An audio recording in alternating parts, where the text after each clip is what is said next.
Okay. Hey everyone. So today is still going to be a standard lecture as per usual. Professor Hussein has a technical conference to attend today, so it'll be Lucas and I taking over for the first half-ish. It'll be me, second half-ish, it'll be Lucas. So that's the situation today. Um, just so you know, this is my first time lecturing a class, so if I'm going too fast, too slow, if I'm not asking enough questions, if you can't understand what I'm saying, just shout and let me know so then I can give you guys a good lecture. Before we get into it, I know either it was last time or the time before, Professor Hussein briefly touched on that survey that you guys did about like the how the class is going. Did you guys have any feedback you want to like deliver to us as TAs? Like anything that you want us to be aware of that we may not have heard about?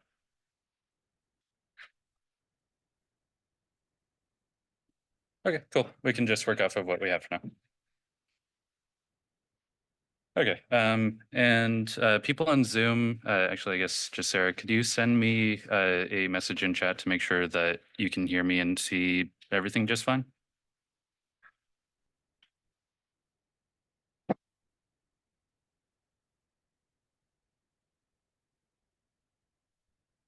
Awesome. Thank you. Okay, so today we're going to be covering floating point arithmetic, and then hopefully towards the latter half, we're going to cover the remainder of the programming lecture that Professor didn't get through as of last class. So, so there's a lot of different ways that we can represent numbers in binary. We have positive numbers, we can use unsigned binary. Negative numbers can be done through 2's complement and sign magnitude. But what we really haven't covered up till this point is fractions. Most math that we do ends up being fractions. Like I don't think that there's a lot of real world applications that are purely integers. So there has to be something that allows us to work with fractions that can handle all of the conventions that we've worked with previously. So there's a few ways that we can handle numbers with fractions, and let me match this up. So one way we can handle numbers with fraction is we can assume that we have a fixed binary point or decimal point. So in base 10, if we have a number like 10.756, we've assumed that right here, this is where we switch over from being integers to sub one. So anything that's fractional. So we've basically agreed this is where we switch over to anything that's below zero. But with binary, it's not. It can be just that straightforward, but it's a little bit harder with computers generally. But what we can do is we can just do a conversion, see what it's like to work with a static number of values, because that's kind of how computers tend to work. You have a logic that's however many bits wide. So let's do this example here. So we have 6.75, 4 integer bits, and 4 fraction bits. So we can first start by doing what's here before the decimal point. So 6 is going to be equal to 0, 1, 1, 0 in base 2. So that's before the decimal point. And then when we go on to the section after the decimal point, we're going to have. Also, is this readable? I realize I'm in like some rainbow pen. Is that good? Yeah, cool. So when we go to 0.75, we need to convert this into binary as well. We're used to just converting integers, but there's a trick that we can apply in order to convert this into binary. So what we can do is we can convert this by multiplying 0.75 by 2. This is going to give us 1.5. And then we look at what's right here, what's right before the decimal point. So this means that the number that we're going to start with in our fraction is going to be a 1. And we then take this number here and we subtract off the value before the decimal point. So we turn this into 0.5, and then we multiply this by 2, and then that gives us 1.0, which also gives us a 1. And then we just, if we had more precision than this, anything that wasn't so obviously a multiple of 2, or I guess a division of 2, then we would see more like layers of this. So basically, this just converts into 0.1100. Not so bad.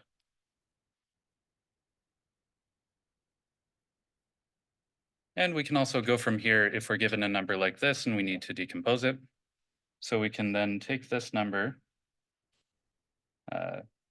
and we can do it in the same way but opposite. We always take the number that comes before the decimal first. So 0.110, unsurprisingly, is 6. We already know that.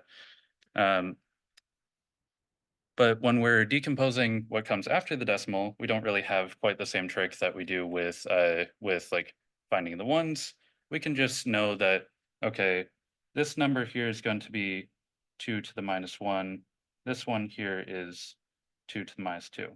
So this is going to come out to 4 plus 2 plus 2 to the minus 1 plus 2 to the minus 2, which is ultimately equal to 6.75. Make sense? Cool.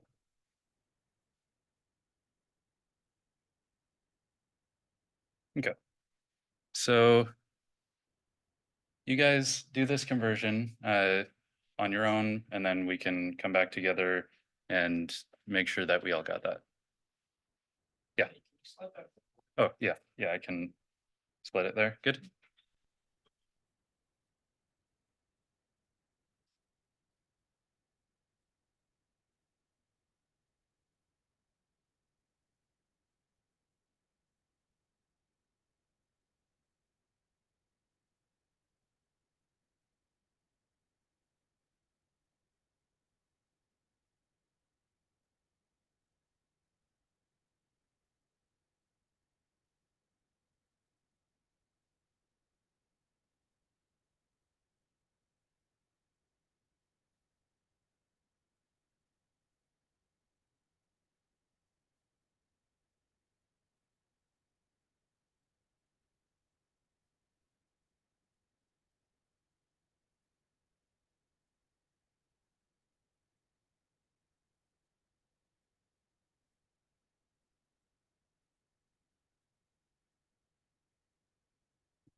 And when somebody has the answer, go ahead and raise your hand and we can find out what it is.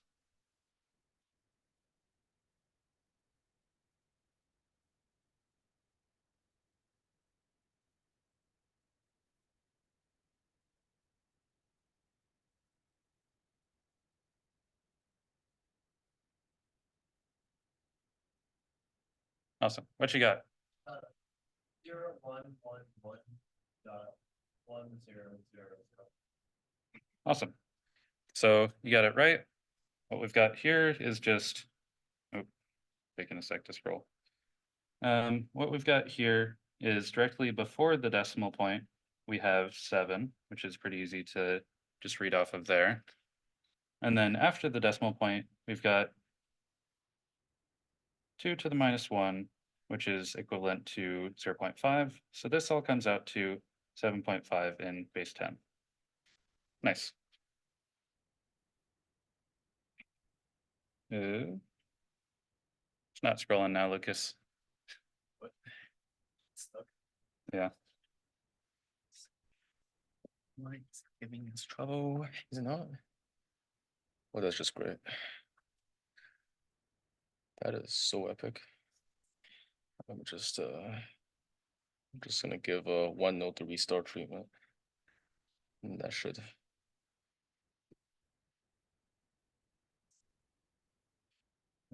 Yeah, sorry, it just does that sometimes. Thank you. Okay.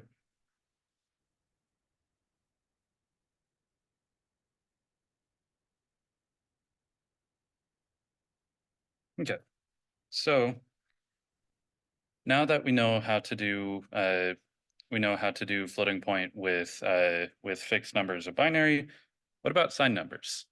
Again, same as how we need to implement fractions into our numbering system, we come up with a lot of negative numbers in our math. So how do we handle that? So we can do it with sign magnitude, and we can do it with 2's complement, same as we always have been. So if we do, say, like negative 7.5, so sign magnitude is going to be pretty similar to what we already had. So we can take what we got from up here, and we can just go, we can write what we already had, 0111.1000. And then all that we need to do is just, let me change the pen color, put a 1 over in front. So sign magnitude, pretty easy. It's the same as is in normal binary. You just put a 1 if it's negative, 0 if it's non-negative, and that most significant bit is always going to be reserved for the sign bit. 2's complement, also actually pretty similar to what you normally do with binary addition.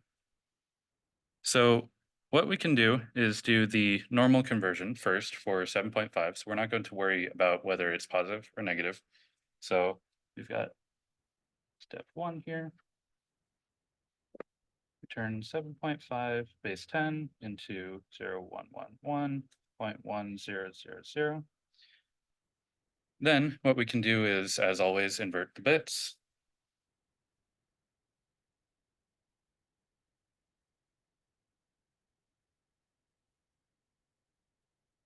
So that comes out to 1000. We're going to do the same inversion on the other side of the decimal point. Then we're going to add 1. So this 1 that we're adding is actually not going to go into the normal 1's place. It's going to go all the way at our least significant bit. So wherever we've agreed upon is our least significant bit in this system, which is going to be right here. So step 3.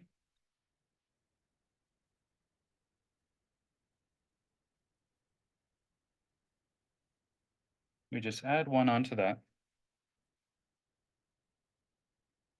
So this whole thing is going to go to 1, 2, 3, 1. Then we have a decimal point there. And then that is our 2's complement representation. So overall, works basically the same as you would expect in normal binary, but now we've decided that somewhere in this number is a decimal point. So with these numbers, say you wanted to write this into Verilog. All you need to do actually is just assign this as an 8-bit logic, and then you decide where the binary point is. It's the binary point instead of the decimal point because that's the number system we're in. But that's basically all it takes. So your system could already be handling decimal. It just depends on, or it could already be handling fractions, and it just depends on your interpretation. But in general, oh, hold on, sorry. I skipped something that'll be a little bit helpful. There's a little side tangent here in Professor's lecture. So we can go for a little bit more complicated of conversions than we've been doing, just so then we can get a little bit more experience in this before we get into the more complicated forms of representation. So first off, we have the number, we have converting 0.1 in base 10 to binary. 0.1, extremely easy in decimal. In binary, it's a little bit harder because it's much harder to get that level of precision that you want to actually have it equal to just 1 point after the decimal. So we can use the same trick that we used before for numbers that come after the decimal point. So we can just do 0.1 multiply it by 2. That gives us 0.2. We'll notice that here, this is a 0. So that means that our first fraction bit is going to be 0. And we do the same thing over here, 0.2 multiplied by 2. 0.4.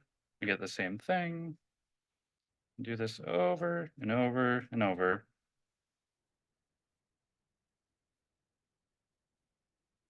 Until eventually we finally have a 1. We finally get to do something interesting instead of just writing zeros. Or sorry, I wrote the wrong thing there.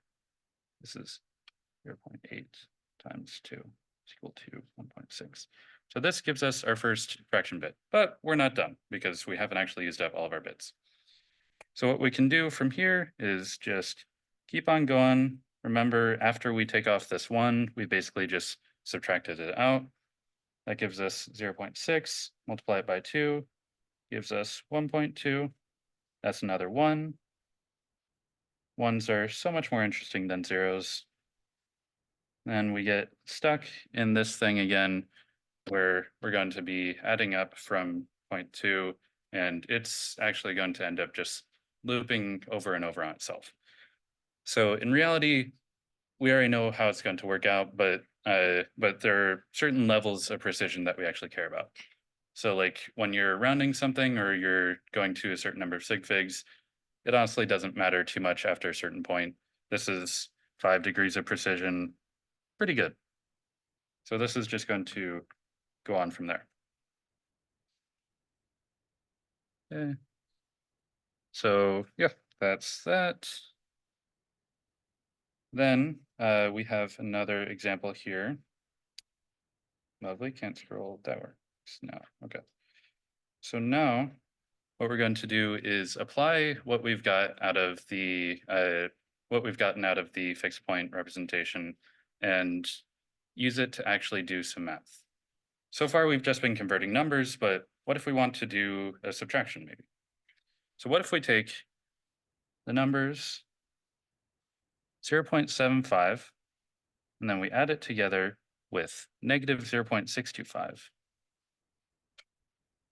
So these two numbers are also relatively easy to represent in binary, unlike 0.1, which is kind of terrible to represent in binary. So we've already done the conversion for 0.75, I believe previously in like 6.75, something like that. So we can take 0.75 and do that conversion real quick. It's just going to come out to 1, 2, 3, 4.1100. So 2 to the minus 1 plus 2 to the minus 2. Then 0.625, also pretty similar, but we can do that conversion real quick just so then we have it all consistent for everybody. So first we can do the multiply by 2, which is going to give us 1.25, which is going to be 1. Then we do the same thing again, gives us 0.25 multiplied by 2 gives us 0.5. That's going to be equal to 0. Then we have our number here after just a couple iterations of that trick, gives us 1.0. So 0.625 is equal to 0. Well, with the precision that we'd have a few more zeros, but just for brevity, it's equal to 0.1010. So now we want to turn this into 2's complement because we want to do some subtraction with it. So as per usual, we do the normal flip and add trick, and it's struggling a little bit, but that's okay. So we can flip everything in 0.1010. That gives us 1111.0101. And then we add 1 onto that, and it's not too complicated because we have a 0 available right there. So we add a 1. That gives us 1111.0110. So that is our 2's complement representation. And OneNote is freezing up on me again. Hold on a sec.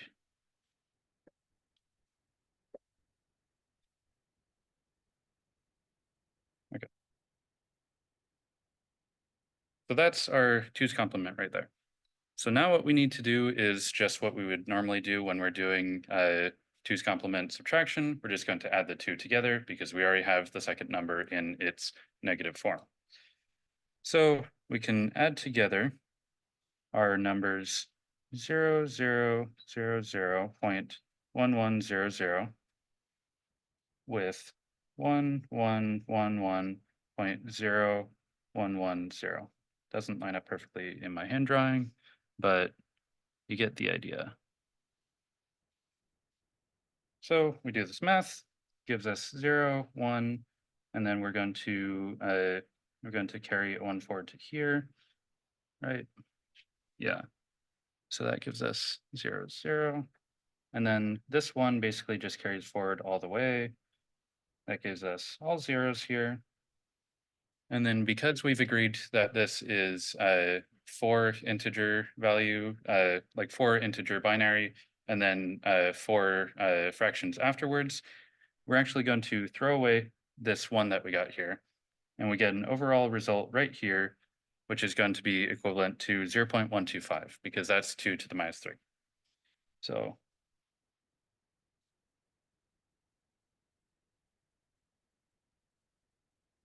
does that whole process make sense? Does anybody have any questions about any steps that I took there? Should mostly work the same as 2's complement addition that you've been doing for a little bit. Okay, so those are those examples. So now we can move on to the thing that I was going to talk about before. So in general, it's actually easier for us to look at floating point numbers, especially as they get very large or very small, which is a pretty common application for computers in terms of its scientific notation. So we have, say, like 273, pretty small number. We can convert that into scientific notation, just turns into 2.73 times 10 to the second. Pretty easy. And we can actually do the same kind of thing in binary. So it just follows the same notation as you do in decimal, but it's just a little bit different because we have a different base. So scientific notation follows the mantissa base exponent form. So your mantissa is your like representation of your actual value. So it's going to tell you what the precise number is, but not necessarily how large or small that number is. Your base is going to tell you what numbering system you're in, usually, or maybe you just decide to go with a different base because you're feeling that way. And then your exponent is going to tell you about just how large your number is. So usually if your base is equivalent to the base of your numbering system, it's going to tell you how many zeros basically you need to add or onto the right side or the left side. So if we were to take 2.73 times 10 to the second, that's basically going to be mantissa is 2.73. That's the information we have about the actual value. Our base is going to be 10 because we're in base 10. And then our exponent is going to be 2 because we want to add on, well, we want to shift it over to the left of the decimal.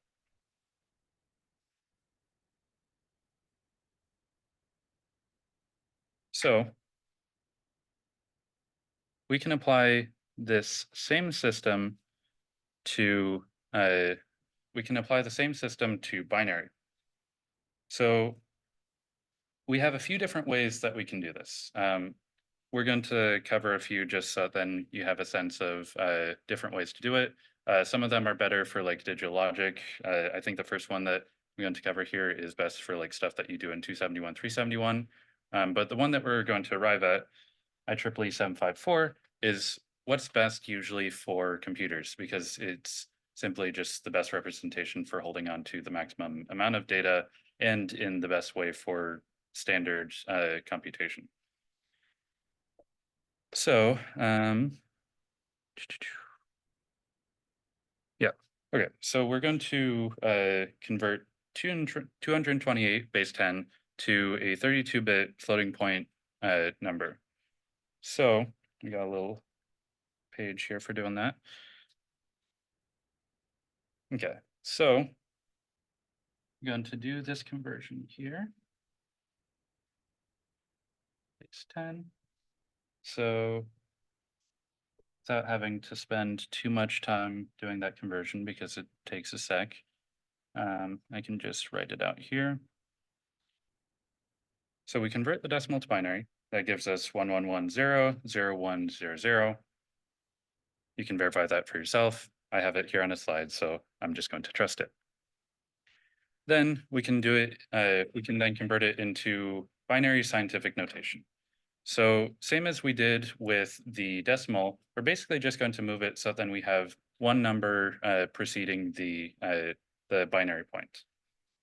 So we can take this, we can look at how many numbers we have following the first number here. We can basically treat it as if we're going to put a point there. We have 1, 2, 3, 4, 5, 6, 7.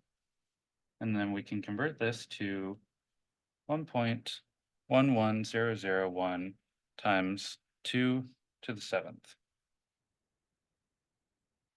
And I've trimmed off a couple of the zeros there just because it's not strictly necessary in scientific notation to have extra zeros there. You can include them if you like, just to have the maximal amount of precision. So that's how we can do our first level of conversion. Then we want to actually represent this in binary, because if you didn't notice, 2 and 7 don't exist in binary, at least not in the way that you can write them. So first thing, we look to our little table down here. We have our sign bit. So we know this is a positive number. We can give this a big ol' 0 for that. Then we look to our exponent. So we have a total of 8 bits available to this. We can't just not fill them in, so we're going to. And we have 7 for our exponent, so we can take the first 5 bits of that, make them zeros, and then just 111 because that's 7. And then for the mantissa, it's a little bit different than what you would expect. So because we're basically treating this as a fraction, we're not just going to push it all the way to, like, say we are going to write 0, 0, 1, 0, 0, 1, 1, 1. We're not going to put it on the least significant bits there, because we actually are going to treat it just like we did previously with our fractions, but it's just going to be 1.11001. So it's going to slide all the way to the most significant bits of the mantissa to be 1110001, then a bunch of zeros to fill in those 23 bits. So you may already be seeing that this is a pretty powerful tool for holding a lot of information about a fraction that you didn't have otherwise. It's going to be able to hold 23 bits of actual precision about the data, and then that exponent is just going to launch it as high as you need. Okay.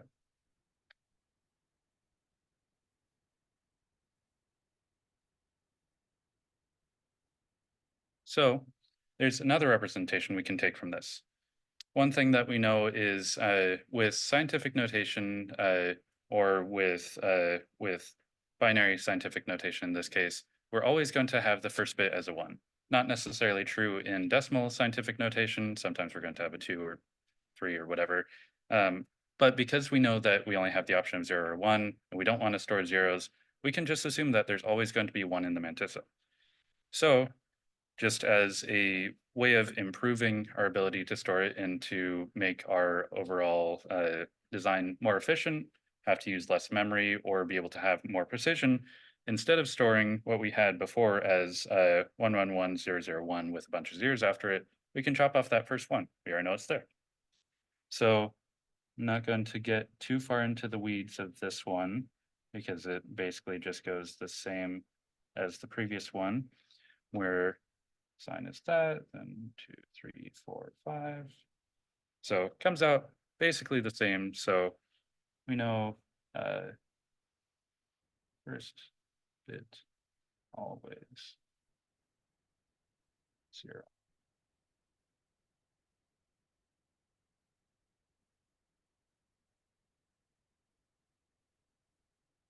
Yeah. So first bit's always 0. We can be efficient.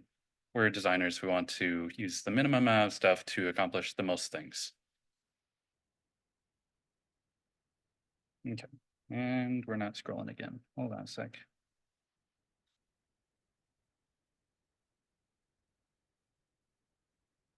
Yeah. Oh, you're right.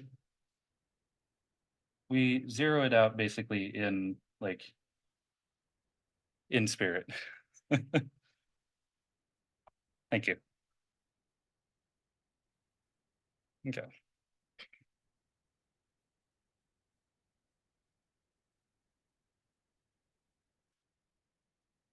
Okay. So then we get on to floating point representation number 3, which is going to be the one that you're generally going to run into if you're going to be working in computer architecture. The previous representations, like I said, work pretty well for like FPGA or digital logic type applications. But if you're giving it to a processor, this is the one that's going to work probably best for you, just because we have to do so many comparisons in assembly. So what we can do is we can take what we already had, where we've already converted it to, we've chopped off the one on the mantissa, we've got it in basically a sign magnitude type form, but we can bias the exponent by 127.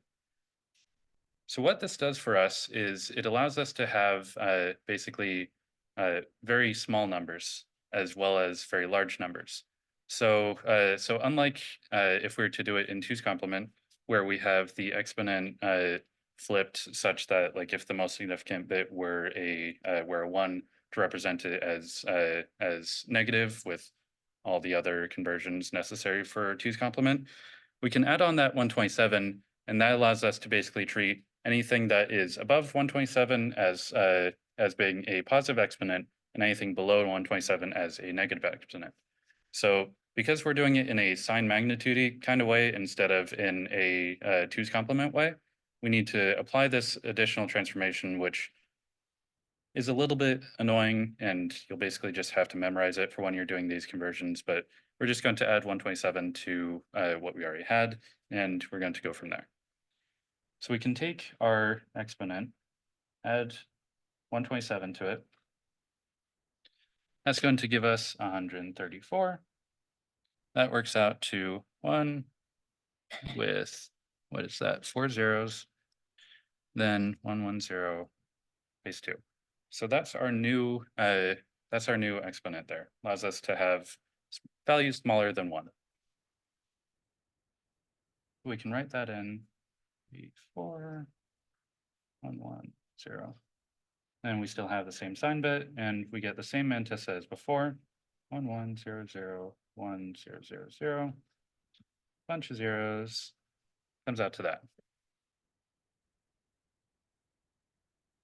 Now, this is particularly good for computers, basically for one reason, because this right here is very easy to compare. If we had, say, done it in two's complement, say we had made just like a section of this number two's complement, then it would be a little bit challenging to then have to look at it like, okay, is this negative or is it just like a really big magnitude? Whereas with this, we can compare our numbers directly. We can take our exponents, compare them, and say, this one is obviously greater than this one's greater than this one, or they're equal. It gives us a pretty powerful tool to do these comparisons very quickly. It reduces the number of instructions that we actually need to use to accomplish our goals. So that's kind of some motivation why we like using IEEE 754. It's a little bit of a pain to work with just because of this right here. Adding the 127 and being able to interpret in that way is not always obvious, but very helpful in general. So now we get to actually convert to IEEE 754. So first thing, as always, is we're going to convert the number into binary with just like a binary point wherever we need it. And we're not going to worry about the negative just yet because that's just going to come later on when we fill in the sign bit. So we can take 58.25 base 10, convert that over to binary. So then we also don't have to do this conversion. We can just look at the slides I have. And that's what 58.25 comes out to.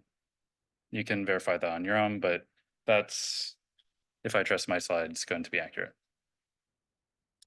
Then what we can do is we can take our number here and we can convert it into the scientific notation that we did previously. So we can then move this decimal point over here, make it 1.11010001. And we have 1, 2, 3, 4, 5, 6, 7 again. Did I do that wrong? Oh, sorry. We need to move it just 5 because it's until we hit the decimal point. So we need to move the decimal point 1, 2, 3, 4, 5 to the left. So that means that we multiply this by 2 to the 5th. So this gives us now our exponent.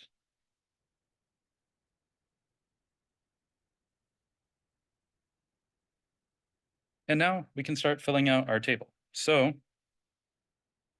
make a little table down here for the IEEE 754. It's very long. So, like I said, sign, very easy to tell. We already know that it's going to be negative. We didn't need to do any additional transformations because we're not going to treat this in 2's complement. We can just put a 1 there. We know it's negative. Then moving on to the exponent, we have to do an additional conversion here.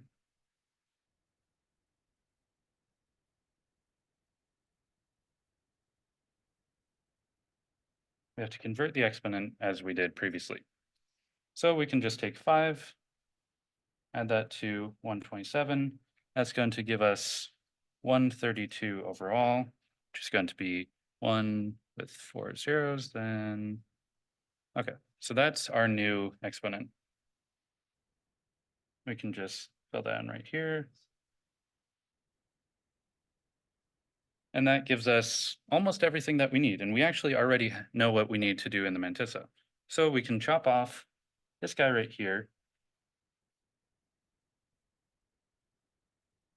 We can get rid of the one at the front of the mantissa because we'll always have it as a 1.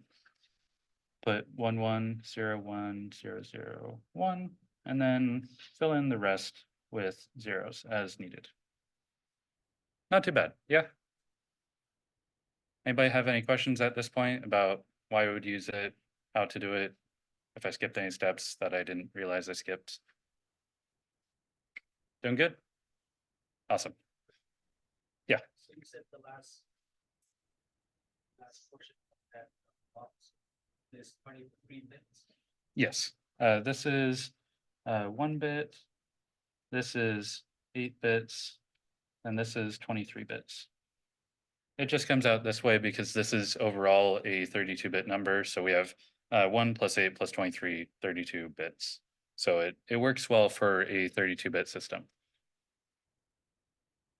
Yeah. Is the idea with 127 that you're optimizing for the values that will be picked most? We're making it 127 so then we basically split the field. So so with 8 bits, we can count up to, what is that, 2, 4, 8, 16, 32, 64, 120. Yeah, we can count up to 256. So we're basically splitting that field in half. So then we can give the upper half to positive exponents, so large numbers, and the bottom half to negative ones for small numbers. Okay, and then did you have a? Awesome. Cool. Okay. And we have a few special cases here for using IEEE 754. So these are basically special encodings. You're not necessarily going to run into these doing your arithmetic. They're just ways that we need to store numbers so that then we can actually know what they are in IEEE 754.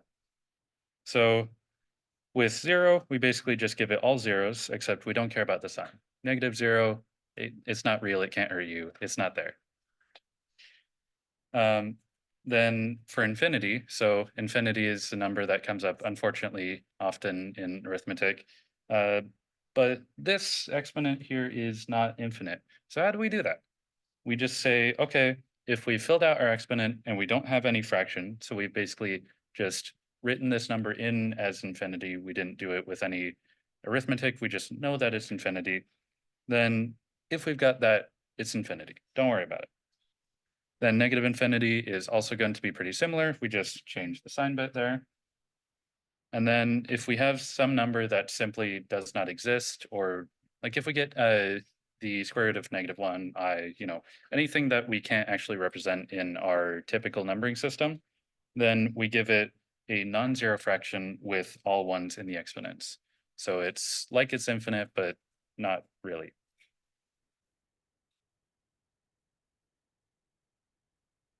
So then we can take our IEEE 754 representation and move it a little further. So what if we were working, say, in a 64-bit system? We have more space available to us, so we might as well be holding on to more precise numbers. So with what we've been working with up until now, we've got 32 bits, we've divided it as shown there, and we just use a bias of 127. But if we have double precision, if we have 64 bits available to us, we can hold so much more data, so much larger, so much smaller, and with so much more precision. It's great. So we still take one sign bit there, so that doesn't get any larger as per usual, but we expand out the exponent bits by 3. I don't recall what the rationale for that is, but it just does. Then we can expand out our fraction bits to 52, which gives us a lot more precision than we had previously. And since our exponent bits are 3 more, our bias is going to become a bit larger, which allows us to represent substantially larger and substantially smaller numbers than we did with single precision. So if you're working with double precision, instead of adding 127 to your exponent or subtracting it when you're trying to convert the other way, you would simply add 1023 instead.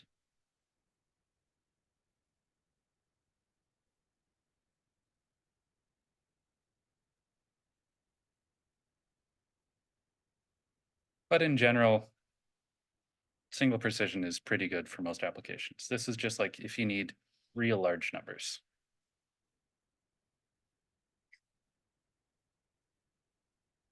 So now, moving on to rounding, we have a handful of different ways that we can handle this. So we do our math as humans generally in base 10. So when we convert numbers into binary, or if they're also not necessarily going to have exact precision, then we can't always represent the numbers that we want in binary. We simply, like, with 0.1, we had it basically looping back on itself. If we want to have exactly 0.1, we can't represent it in this form. So we have a few different ways that we need to reduce our number to actually fit in the space that we have available to us. So we can round up or down, just arbitrarily. We can round towards 0, or we can round towards the nearest value, meaning that we can round towards the nearest power of 2 type value. So we can round this number here to only 3 fraction bits in a few different ways. So when we round down, we're going to look at this guy and we're going to see, like, okay, we have this number here. It's after 3 fraction bits, so we're not going to worry about it. We're just going to basically throw it away. So rounding down is going to give us 1.100. Rounding up, however, we do care about what number comes directly after the precision that we're rounding to. So we look at this this 4th fraction bit after the decimal point, or the binary point in this case, and we say, okay, it's a 1, we can round up. So this instead gives us 1.101. Then if we round towards 0, so this is pretty similar to rounding down, though it depends on the sign of the number that you're working with. Since we are working with a positive number, it's always going to act like rounding down, but if it were a negative number, it would be rounding up always. So this one is going to turn out to be 100, only down.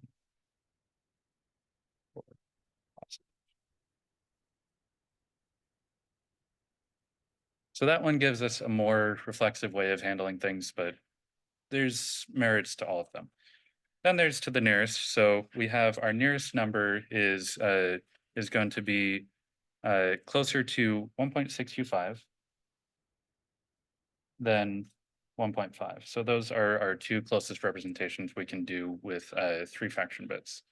So we're basically just going to round it to how we normally would to the nearest value. Like I said, depending on your application, you may want to do one or the other. Depends on how you're feeling. In general, though, digital logic is going to be truncating. So it's not going to round at all. It's just going to take the number of bits that it has available. So if you do need to round stuff, then you need some sort of logic available there. You can do that in your processor. If you implement this in digital logic, it's going to be separate. And we're locked up again, so give me a sec. Awesome, there we go. Okay, so that brings us to just about 11:20. So if you guys want to take your break now, and then we'll come back, I'll finish up the rest of these slides, and then after I finish those up, Lucas is going to take you back to programming, hopefully get to the stack, so then you guys are good on the lab. So be back at 27.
Okay. So now we're going to come back and we're going to work on working with floating point numbers in IEEE 754. But instead of just doing conversions, we're going to look at how we can actually use them in arithmetic. So how do you add them? So we've got a pretty comprehensive function of how to do this. So it's pretty long. So first off, you have to extract the exponent and the fraction bits. So that's just going to allow you to look at what the actual values of your numbers are, so that then you can compare and adjust them as needed. Then you're going to prepend a leading one to form the mantissa. So of course, the mantissa that we've been storing up until now has been not storing the extra one at the start. So we're going to want to put that back in, so that then we're actually doing our math in an informed way. Then we're going to compare the exponents. So the easiest way for us to be able to do this math is without having to say like, say we're working with something that's 2 to the power of like 100. That's going to be a really big number, and it doesn't really make sense for us to write out all of those zeros and then say add 1 to it.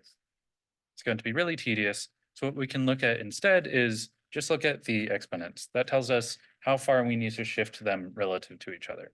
So if one is larger or one is smaller, we can shift either the larger one further to the left or the smaller one further to the right, depending on what we actually need to do. Then we can add those mantissas together after we've shifted them, and we can normalize the mantissa, which is going to be chopping off that one that we need to actually convert it back into the floating point form. Then we can adjust the exponent if necessary. So if we ended up having a number that was larger or smaller than the exponent of our largest number at that point, then that means that we may need to change the exponent as a result.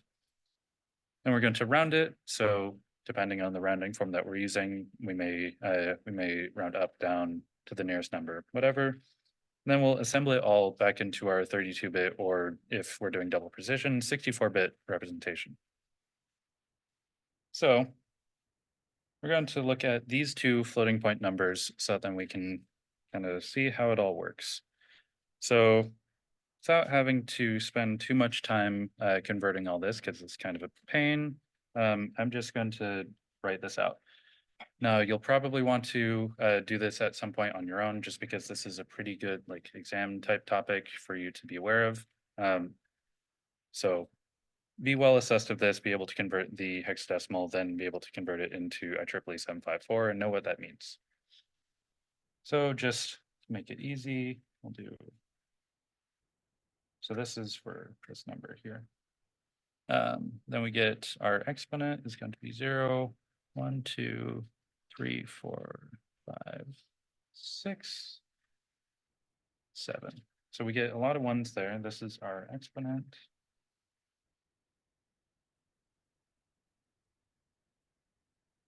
And then we get our fraction here, which is not too complicated, just turns into 1 with as many zeros as we need to fill in our 32 bits.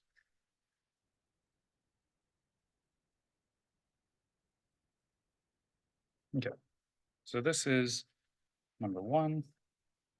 And we can do the same here for our second number. We're going to also have a sign of 0 here. And our exponent is going to turn into 1, 0, 0 with 1, 2, 3, 4 more zeros after it.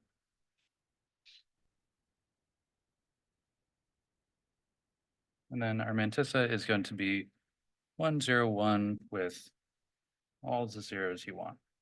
As long as it's within 23 bits, it's however you like.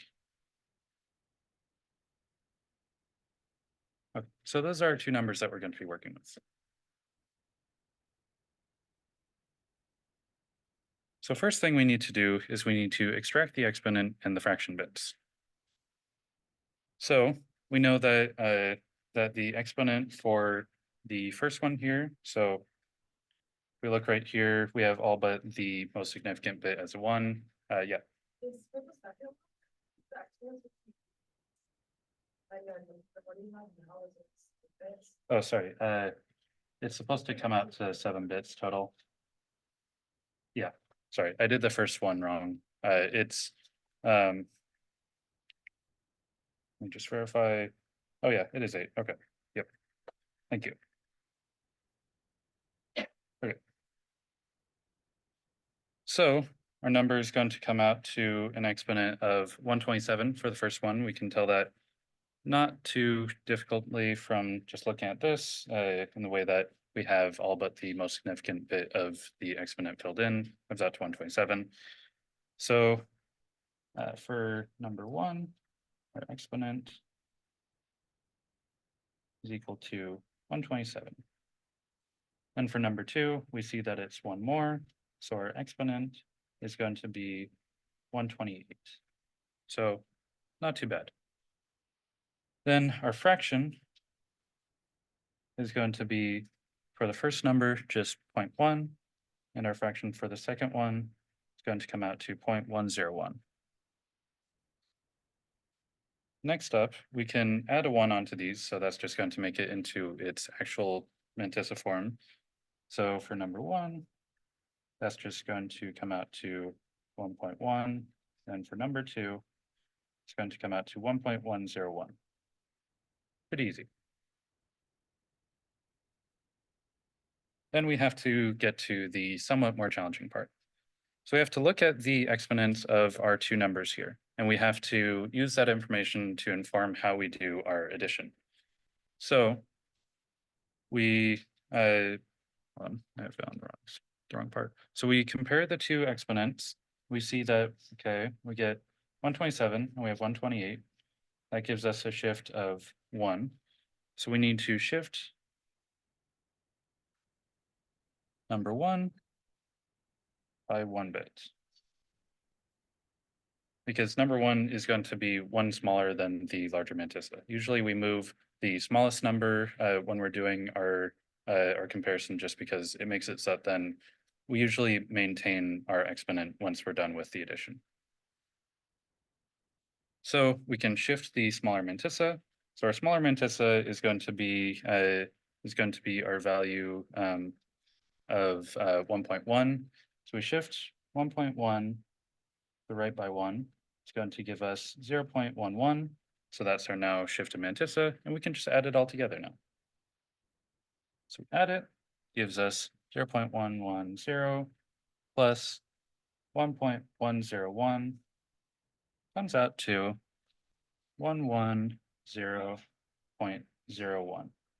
So we've actually made a number that is slightly larger than the original number. We have had to move on to probably a higher exponent. So what we can do from here is we can normalize the mantissa, so we can make it into its own kind of exponential form. So we can take 10.011, convert that to 1.011 times 2 to the power of 2.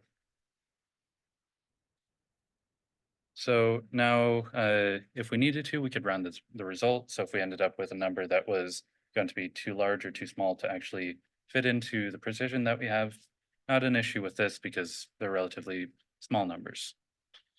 So then we can take our overall value that we have here and we can convert it. So first off, still a positive number. We added 2 positive numbers, we got a positive. big shock. Then for the exponent. So we've normalized our mantissa up here to the scientific notation. So we know that now our mantissa, our overall value is going to be 1.0011 times 2 to the 2. So we can take this number up here. Since we're in single precision, we can do 2 plus 127, and that's going to give us our new exponent. It's going to come out to 129. So that's just going to be one higher than what we got before. So looking back here, we see that for when it was 128, we had 1 followed by all zeros. So we can just put a 1 on the end and call it a day. So 1 followed by 6 zeros, then a 1. So that's our new exponent. We've made it a little bit larger. Then we can take our mantissa. So unlike a lot of the other numbers that we've looked at before, where it's 1.1 something, we actually have a few, well, a couple zeros that are going to lead our mantissa. So we chop off the 1 at the start, the one that's directly before the binary point. That gives us 0, 0, 1, 1, followed by enough zeros to fill in these 23 bits. And that's how we do it in IEEE 754. Then we can also convert this to hexadecimal. It's not too challenging. I can also do that real quick. So we can take these 4 bits. That's going to give us OX4.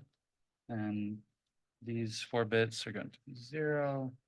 And these are going to come out to 9. And with this and the zeros after, it's going to come out to 8. And we're going to have 4 zeros after that. So that's our overall number that we're going to be able to store in data. Any questions about IEEE 754, any of the steps I took? Yep.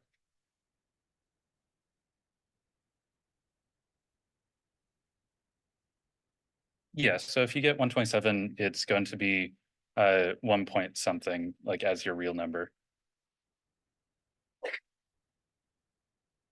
Okay. Then that's all we have for floating point. So now I will turn it over to Lucas and we're going to talk about some programming.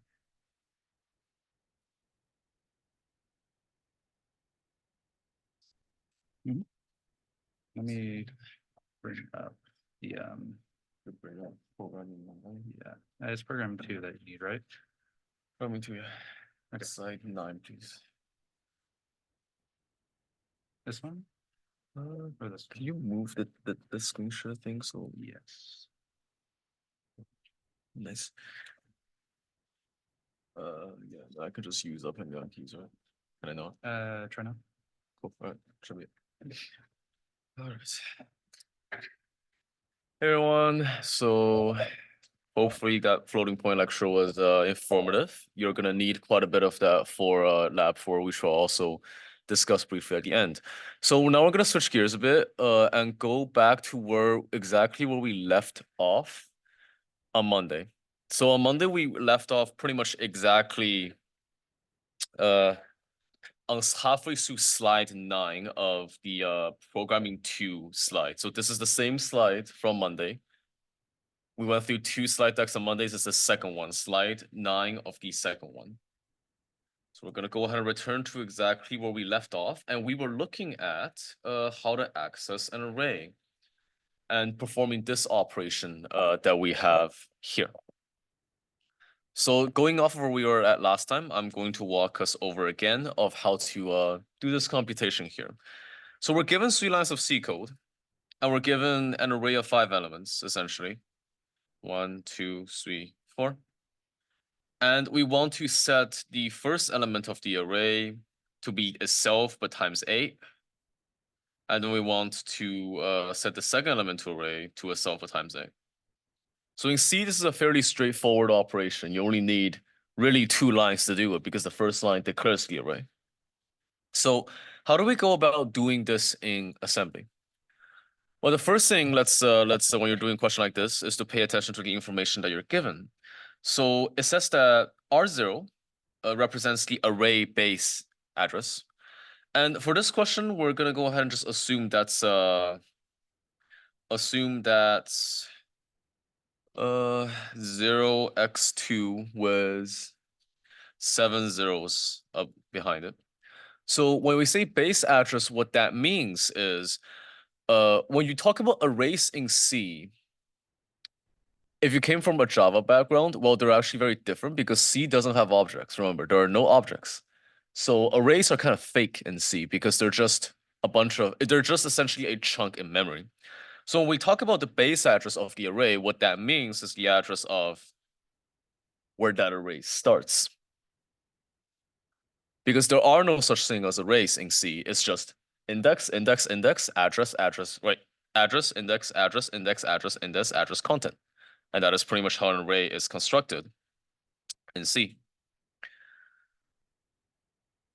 And if you're wondering how can we tell how long an array is, well, in C you actually cannot. You need to keep track of that yourself. So it is literally that primitive. It's just address and content. So we're given that R0 is literally equal to the address of our first cell here. So that means if we load the content of that, we must get what's inside here. You know, our mystery here. So if we assume that the base address is 0x2, the first thing we're going to do is we're going to move that into R0. So we're going to get that started with a move command by doing move R0 with an intermediate 1, 2, 3, 4, 5, 6, 7. Everyone following? So we just loaded that into R0.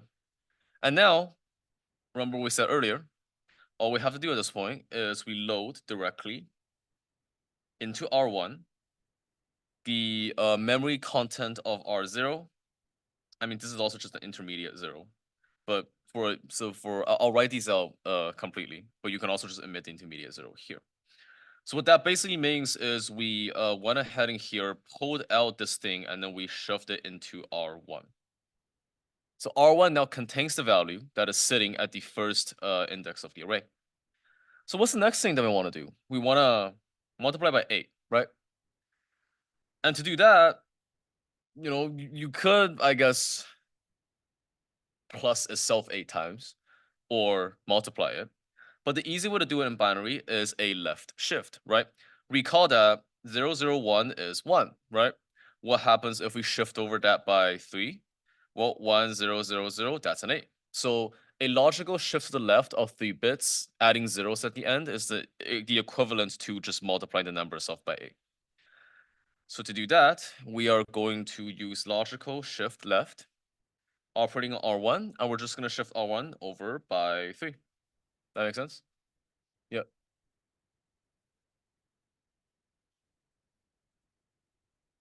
Multiplying by an odd number like 3. Let me think about that for a second. So if our number is like 4 and you multiply that by 3, that would be 12. Nate, on top of your head, do you remember how that works? Yeah, so multiplying by numbers that are not like part of the 2, you're basically just going to have to decompose it into its parts. Mm. So when you turn 3 into binary, that's going to turn into 1, 1. So we have in 4 bits, 0, 0, 1. So that's basically going to tell you, okay, I need to multiply these two things together, so I'm going to shift the copy of R1 over by 1, which is going to that 2, then add it together with R1. When you add those two things together, that's what you do.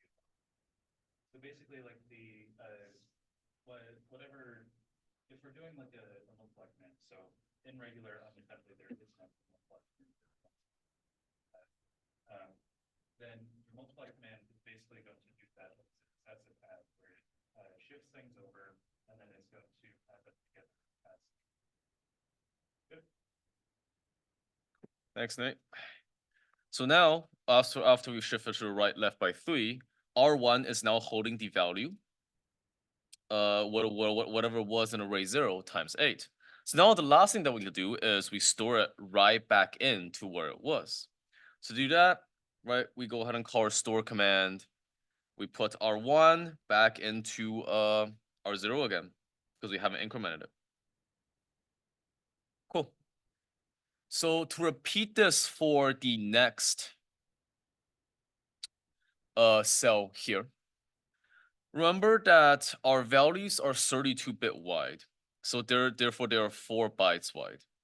So we're gonna, to get to the start of the next cell, which is here, we're gonna have to add 4 bytes to our base address.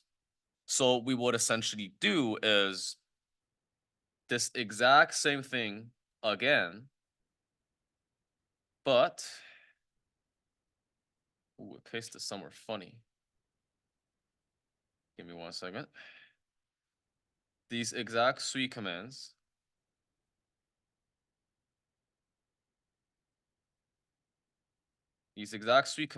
but instead of indexing it at R0, which is where the first index is, you go ahead and increment that by 4, so you get to the second one. And everything else stays pretty much the same. You know what? Is it not? That is hang on.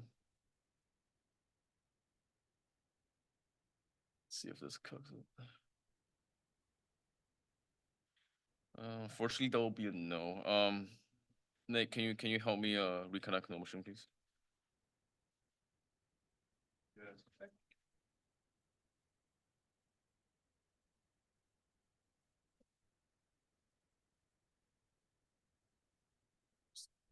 You're just gonna have to, I think the fastest way is to just close down the mill machine window. Ping it again. You still have something. Yeah, click OK. No, I need to prove that again. Yeah, sometimes it just happens, especially on a public LAN environment. 6end. There we should be. All right, thanks, Nick. And then I'll come back. Click OK, and then go ahead and just put it back up again. Well, if you could give me. All right, thanks, Nick.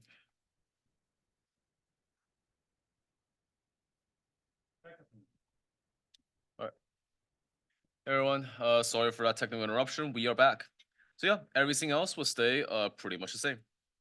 You will just increment this by 4, and that would represent the entirety of your array incrementing code.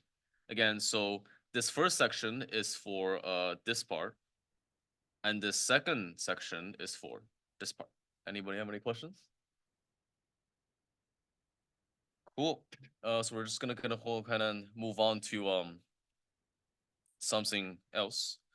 For the interest of time, we have 30 minutes. Yeah, I'm gonna quickly go through this because I want to make sure you guys get to stacks because you need to understand that for homework for lab 4. So how we do it using for loops? You might have noticed that the only thing that we're actually incrementing in this entire situation is the intermediate on the load and store instructions. So that sounds for loopable, right? And for loopable it is. So what we are going to accomplish in this case is similar in the past. We're given a for looping C. We're given an array I. So for this case, we are going to assume that because for this for loop we start at I equals 199 and we move backwards until we reach the first element. So for this one, we're just gonna assume, and if you do a question, this is gonna be given to you. We're just gonna assume that array 199 is at the address of. I mean, in C notation, you will write it like this: the address of. Actually, array. Yeah, the address of array 199 will be for this one, let's just assume it's 0x6 0000. That's 7 zeros there. Cool. So we're gonna do the same thing that we did in the past example, and we're gonna get started by moving this address that we're gonna start at into 1, 2, 3, 4, 5, 6, 7 into R0.